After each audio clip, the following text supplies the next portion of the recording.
Everybody, welcome back to the channel. I took a month off just to recharge my batteries, but in today's video, very important for anybody that is buying or selling in the coming months, because I am going to take my experiences locally from November, December, and January and just pass a few things on to you that I'm seeing in the market and that I've had to deal with myself. So if you are in this category, it's critical that you watch this video and take some information from it that is going to help you locally. Watching the national news and seeing what is going on in other markets isn't necessarily what's happening here. So I'm going to break it down for you, and this is really going to help you in the next few months if you're buying or selling. Hey everybody, so the first point I wanted to make is for sellers. What I see moving forward in 2025, if you list your house at 800, you're probably more often than not, you might get an offer at 790, 785. You list your house at 850, you might get an offer at 840, 835. My advice to you is run with that offer, especially if you're seeing that you're getting a lot of showings but no offers. Don't go back and forth try to nitpick for an extra $3,000 or $4,000 from the buyer, because you want momentum in the transaction, moving forward, being positive. I'm coming off 2 or 3 stories from other agents where the seller was nitpicking $1,000 here, $3,000 here, going back and forth with the counter, and all of a sudden the buyer's like, you know what, I don't want to deal with this situation. It's hard enough right now with interest rates as high as they are to get a solid offer. So if you do in the first 7 days, 7 to 10 days, get a reasonable offer, yes, you might have to counter a few little things, but do not go back and forth trying to scratch every last penny out of the deal. Run away with the equity and the money you're going to make and move on to your next endeavor. Okay, point number 2 for sellers, make sure you have a detailed market analysis of your home and really dive in and do the research with your agent on what your home is probably going to sell for. If you pull a comp from 6 months ago, yes, it's still going to be used in the actual appraisal of the home once you get into escrow, but it doesn't necessarily mean that it is pertinent to this specific time period. The market 6 months ago, even 6 months ago, is different than it is now. So just make sure you understand, try and pull comps within 30 days. If there are not comps within 30 days or 45 days that have sold, make sure that you and your agent sit down and look at what's gone on in that local market. It doesn't necessarily have to be a comparable to your house. It could be a 1,300 square foot home and yours is 3,000, but it's in the same community. And there's 3 or 4 comps in that 1,300 square foot range. And you can see a pattern. Is the market allowing for prices to be similar to 6 months ago? If that is the case for the 1,300 square foot home, well, maybe you just bring that information in. So if you see a comp, another point, if you see a comp from 8 months ago that's 800,000, that doesn't, and it's sold, that doesn't necessarily mean that your home that's very similar is going to sell at 800. It might be 790. It might be 810. I don't know the answers to that specific question, but you really have to nail down what the value is, because even if you're off by $15,000 or $20,000, you are going to have a price drop within 20, 25 days, and it just overall doesn't look good, even in this market, because buyers still think that homes should sell in 3 days. It's not a good look for you to have a home on the market past 30 days in this market, because inevitably, I personally feel that you will get less than if you priced it either right at value or maybe $5,000 to $10,000, $15,000 under what it's should appraise at this specific time, in this specific time period. And I do see that moving forward through 2025. Okay, so the next points are regarding buyers. First thing I wanted to say is I had the busiest November, December, and first part of January that I've had in probably 2 or 3 years. What does that tell me? Well, I think that the real estate market is going to pick up, because generally speaking, November, December are very slow for me. Yes, I still do deals here and there, but overall, I'm not, and it's not even the deals that I'm talking about, it's the actual phone calls coming into my business. inquiring about this or that. So that was definitely an eye-opener for me and different than many years past. So just keep that in mind.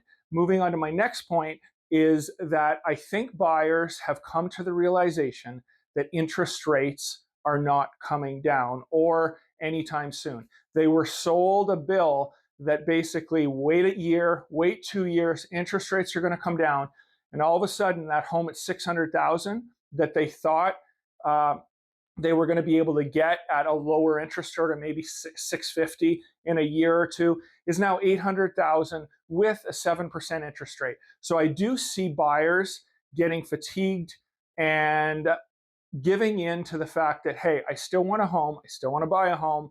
We are going to suck up the interest rate, even if it has to be for 2 or 3 years at that 7% before we are maybe able to refinance. We're going to move forward and buy a home. Okay, my next point, yes, we are coming into a more normalized market where you are not generally going to have to see a home at listed at 700 and release your appraisal contingency, close the deal, or release all of your contingencies within 10 days. You are going to see 20 to 25 days on the market. You are going to see offers right at or under list price. Now, what I can tell you, and this is just experience last week, took a buyer out, made a solid offer on a home. It's been on the market for 40 days. They had 3 offers that weekend, and 1 was cash, and we did not get the house. So what can I bring to you that will help you out? If you see a house on the market for 20, 25, 30 days, do not think that you still don't have to be aggressive in the fact that you see the house on Friday, oh, well, maybe we'll think about it Saturday, we'll call our agent Sunday, maybe Monday we'll make an offer. You do not know right now in this market, just because the house has been on the market for 30 days, that they're not going to receive an extra or 1 or 2 offers that weekend. So what has to happen for you as a buyer? You see the house Friday, you call the agent, or your agent calls the listing agent. They ask pertinent questions to the listing agent. What is the seller looking for? Do they need a rent back? All of the questions that are going to make the listing agent feel comfortable about the deal. You can cross-qualify if you would like from my lender. All of the things that are going to help you, you have to still do them at a pace that is urgent. And then, you might wait till Sunday to put an offer in, but don't wait till Monday afternoon, Tuesday morning to think about it. If you like the house, you still have to be aggressive, because the homes are still selling. It's just not flying off the market in 3 days like it did 2 years ago. So just, again, advice to buyers: if you like a home, stay aggressive, get an offer in, make sure you're having regular conversations with the listing agent, and make your case and why your offer is going to be the best for the seller in this certain situation. Okay, next point for buyers, and this is, again, very local. What you don't know is how many people from LA are going to move out to the Temecula area.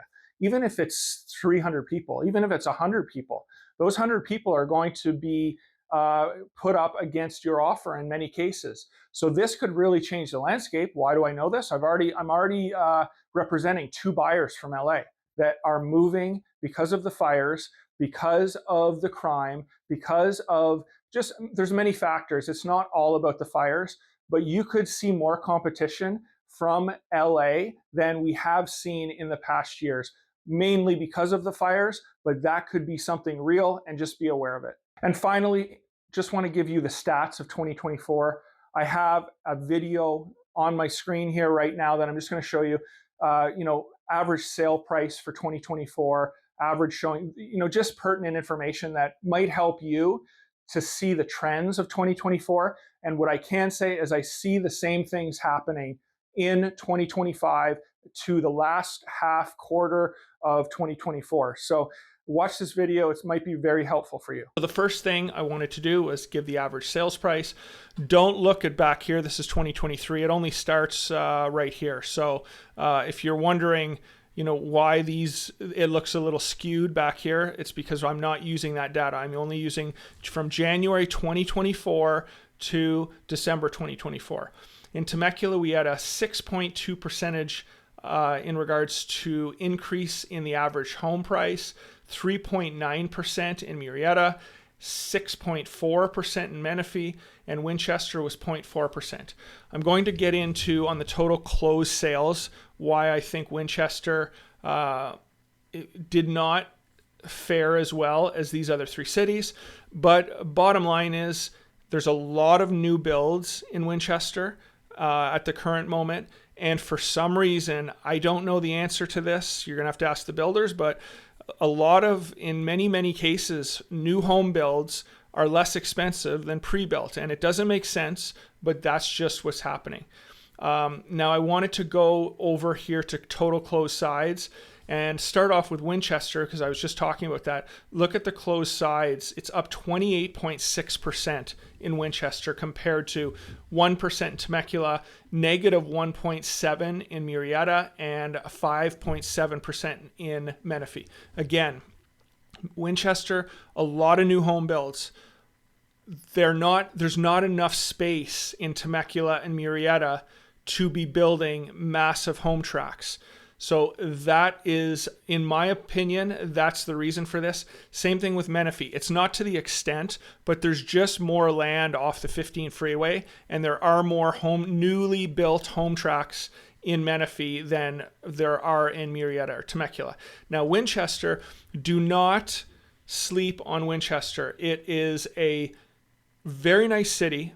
Many of the homes in Winchester still have access to the Temecula School District. And in California, we do it backwards. We build the homes and then figure out the infrastructure later. And the same thing, in my opinion, is sort of happening in Winchester. The homes were built. They don't have all the amenities yet, but you can see them coming. So in another 5 years, you're going to have the grocery stores, you're going to have the strip malls, you're going to have everything. So if you don't have the time to be driving into Temecula, which is about a 10 to 15 minute drive, you will have things and places in regards to what you need every day built in Winchester. And I think it's a very, very nice city. And if you are planning on moving to this area, definitely check out Winchester if your loan approval or what you feel comfortable in paying per month on a payment. If you're in that, $550 to $650 range, I would strongly suggest that you look into Winchester. Okay, next up, I wanted to do active listings.